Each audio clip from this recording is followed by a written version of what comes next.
What if you and Socrates started selling lean in ancient Greece? Minute 1. Down the blazing streets of Athens, you and Socrates drag a wooden cart rattling with bottles of Sprite and codeine. People turn their heads. Socrates smirks. If this clears the mind, let's try selling truth in liquid form. And so, the first philosophical startup is born. Lean by Socrates and Co. Hour 2. The first customers are chill and chatty. Someone calls it liquid philosophy. Another just asks for a little more inspiration. Day 1. Athens is buzzing. The youth gather for symposia, sipping your syrup, while nobles debate whether the drink hides the path to enlightenment. You're rich. Socrates is famous. Philosophy has finally gone viral. Week later, the elders accuse you both of ruining productivity. People stopped working. Socrates shrugs. Maybe for once, they actually talk to themselves.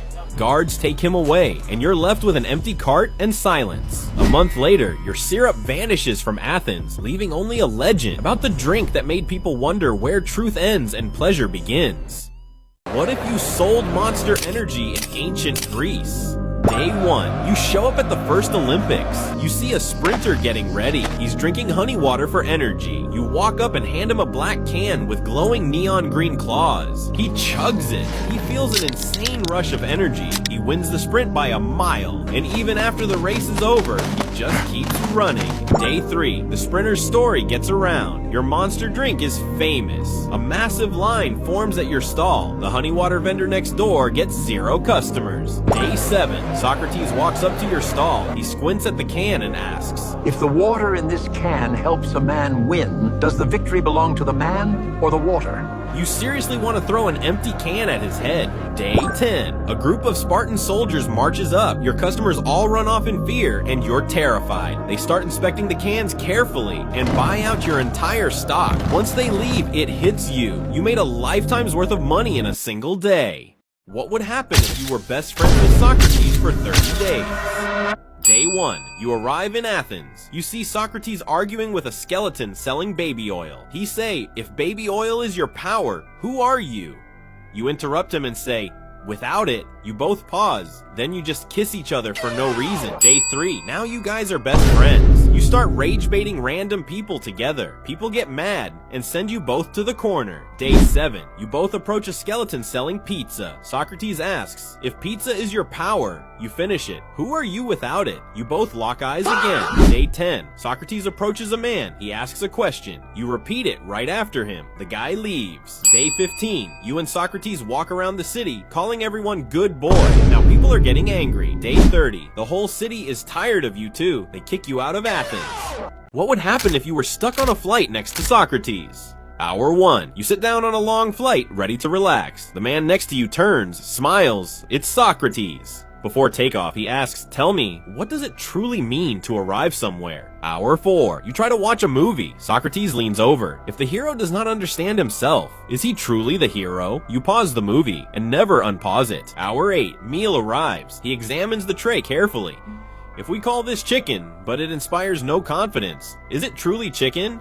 You quietly eat your snack. Hour 12. You try to sleep. Just as you close your eyes, he gently taps your shoulder. If a man sleeps without understanding why he is tired, has he truly rested? You stare at the ceiling. Hour 15. Turbulence hits. People get nervous. Socrates remains calm and asks, should we fear what we cannot control or simply question it? You grip the armrest. Hour 18. The plane lands. You've survived. As you stand to leave, Socrates asks one final question. If a journey changes how you think, was the destination ever the point? You walk off the plane in silence. You're not the same person anymore. Could you rage bait Socrates? Day 1. You wake up in ancient Greece with one goal. You find Socrates in the marketplace and walk straight up to him. You tell him thinking is a waste of time and smart people are just annoying. He strokes his beard and says, is it not possible that the man who calls thinking wasteful has never experienced the joy of a thought worth having? The crowd nods. Someone writes it down. You have made him more famous. Day 3. You tell him his face looks like a philosophical argument nobody asked for. He says,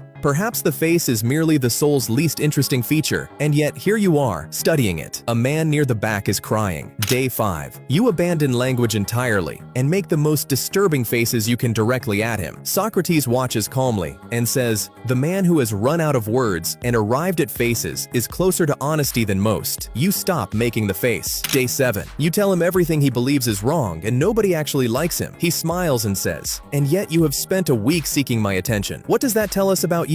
3 people faint. The student offers you water again. You came to ancient Greece to Ragebait a philosopher. You accidentally became his most famous student. What happens if you take Socrates' annoying ass to the hood? Day 1. First stop, the street. He looks around and yells, "What is the hood without some action?" You immediately tell Socrates to shut up. A voice calls your name from down the block. You both run. Day 2. You drag his toga-wearing ass into the corner store. You hand him real drip and an iced-out chain. He studies the jewelry and asks, "What is drip and ice without water?" You dump your whole bottle on his head. Day 3. You take him to the local barbershop. The barber daps him up because he's wearing fresh Jordans. Socrates walks out with dreads. Now people are calling him Unk. Day 4. You're at a block hangout. Someone asks Socrates his shoe size. He says if size is your power, what are you without it? You both leave barefoot. Day 5. You walk into a loud backyard barbecue. Plates stacked with seasoned chicken, watermelon, and icy Kool-Aid get passed around. Socrates takes one bite. For the first time in history, he says absolutely nothing. Day 6. On the way home, he finds a strange substance on the ground. He consumes it. Socrates feels amazing. He starts throwing yams in the middle of the street. Day 7. You turn the corner and see a giant mural of Socrates twerking like a legend. Socrates stares at it, intrigued, then asks one last question. Wait, what the hell is a neighbor? What would happen if you brought Socrates' annoying ass to a modern-day high school? Hour 1. Socrates is still asleep. His dumbass set his alarm for 8 p.m. instead of 8 a.m. You and Socrates are now on the street hitchhiking, looking absolutely insane.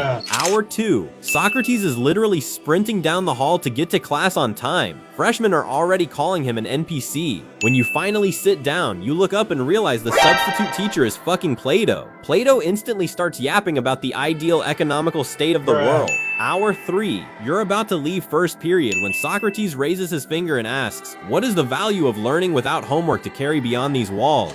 You tell Socrates to shut the fuck up. Hour 4. Socrates is now hanging by an atomic wedgie because he literally has zero lunch money. When he finally gets down, he immediately starts loosening up his toga. Some kid asks if he is acoustic. Socrates replies, "How can someone be acoustic without an instrument to play?" The kid regrets even asking. Hour 5. Gym class dodgeball. Before Socrates can even say anything, he gets absolutely nuked in the face.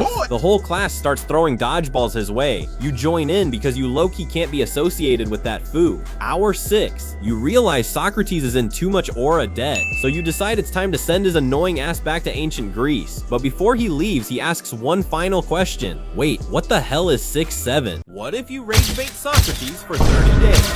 Day 1. You arrive in Athens. You are looking for Socrates. You finally find him and ask him, "Who are you?" while picking your nose. Day 3. You ask him to explain something. Halfway through, you say, "I already knew that." He pauses. Day 7. You ask him a question, then walk away before he answers. Now he looks annoyed. Day 10. He starts explaining something. You start clapping. He stops. Day 15. He talks for a while. You pat his shoulder and say, "Good boy." Day 30. He's talking to someone. You say, "You're wrong, lil bro." You never see him again in Greece. What if you brought 6-7 to ancient Greece? Day 1. You arrive in Athens whispering 6-7. People think it's a strange new philosophy. Day 2. Merchants start repeating it in the agora. Nobody knows what it means, but everyone laughs. Day 3. Students run to tell Socrates. He asks, "What is 6 and what is 7? You refuse to explain. Week 1. Debates erupt across the city. Philosophers argue for hours about the hidden meaning. Month 1. A confused Plato writes an entire dialogue about it. Year 1. 6-7 becomes the most famous phrase in Greece. Nobody understands it. Everyone pretends they do.